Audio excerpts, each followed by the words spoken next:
Baik, Assalamualaikum warahmatullahi wabarakatuh. Perkenalkan, nama saya Yoga Putra Aditya, NIM X9023088948. Saya berasal dari Rambel 2. Kali ini saya ingin mengulas tentang artikel dan tugas UTS saya tentang Teaching Factory.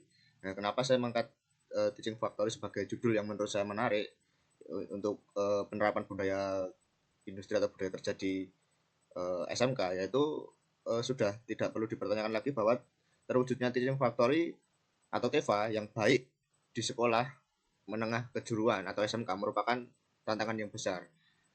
Keterbatasan sumber daya seperti fasilitas yang kurang memadai di sebagian SMK, terus tenaga pengajar yang menurut saya masih terdapat beberapa kekurangan, serta sulit atau membangunnya kemitraan dengan industri. Itu yang menurut saya menjadi hambatan utama. Jika memang Teaching Factory itu menjadi kunci dari sebuah SMK untuk menerapkan budaya kerja atau budaya industri, membangun kemitraan dengan industri itu menurut saya sangat susah. Karena dari pihak industri sendiri itu orientasinya eh, bisnis. Jadi harus ada yang diuntungkan dari kerjasama dari industri. Selain itu juga diperlukan dukungan dari berbagai pihak dan pelatihan bagi guru. Nah, menurut Agung Kuswantoro, Teaching Factory menjadi konsep pembelajaran dalam keadaan yang sesungguhnya untuk menjembatani kesenjangan kompetensi antara pengetahuan yang diberikan sekolah dan kebutuhan industri. Pembelajaran yang inovatif dan produktif merupakan metode pendidikan yang berorientasi pada pengelolaan siswa dalam pembelajaran agar selaras dengan kebutuhan dan tuntutan industri. Nah, dari sini dari yang apa saya ketahui bahwa memang dari industri itu sebenarnya mengatakan bahwa yang susah dari uh, mencari tenaga kerja itu bukan dari kemampuannya atau keterampilannya, tapi dari budaya kerjanya sendiri. Menurut dari industri yang saya pernah mengikuti seminarnya, bahwa membangun budaya kerja yang baik itu lebih susah daripada membangun keterampilannya. Jadi di sini Teaching Factory itu menjadi konsep pembelajaran yang siswa itu terjun langsung dalam keadaan sesungguhnya, di mana Teaching Factory itu membuat industri di dalam sekolah. Nah, terus kelebihan dari Teaching Factory yaitu Teaching Factory itu menawarkan kelebihan yang signifikan dalam pendidikan kejuruan dengan menawarkan pengalaman kerja nyata bagi siswa. Ini menciptakan dunia industri dan kerja yang sesungguhnya di dalam lingkungan sekolah untuk menyiapkan lulusan yang siap untuk bekerja.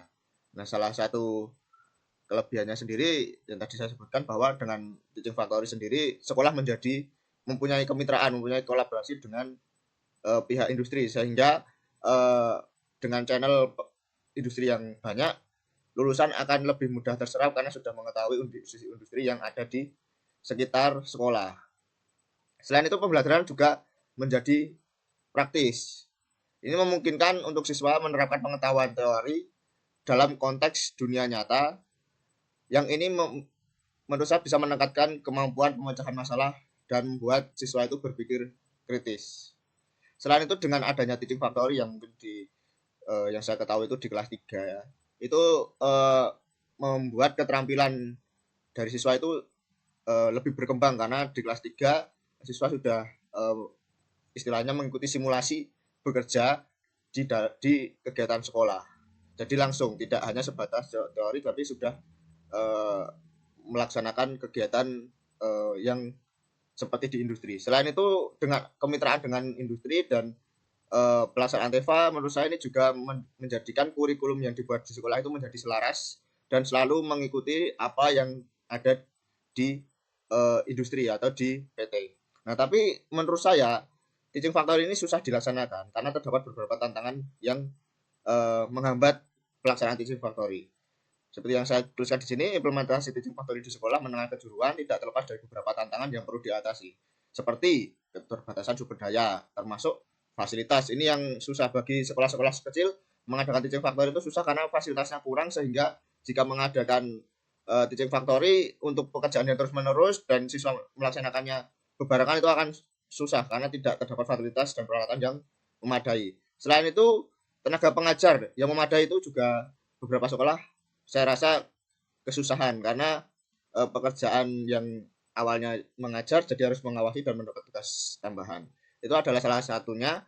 Lalu limitasi ini dapat menjadi hambatan untuk membangun lingkungan pembelajaran yang menyerupai industri. Selain itu, membangun kolaborasi dengan industri juga merupakan masalah yang besar seperti yang saya bilang tadi, bahwa yang paling sulit menurut saya berkolaborasi dengan industri, karena industri itu pola pikirnya itu menurut saya berarah ke bisnis. Mungkin seperti itu saja tugas UTS yang saya pelajari, saya kerjakan tentang budaya kerja, dan di sini saya mengangkat teaching factory. Ada kurangnya saya mohon maaf. Terima kasih. Sekian. Wassalamualaikum warahmatullahi wabarakatuh.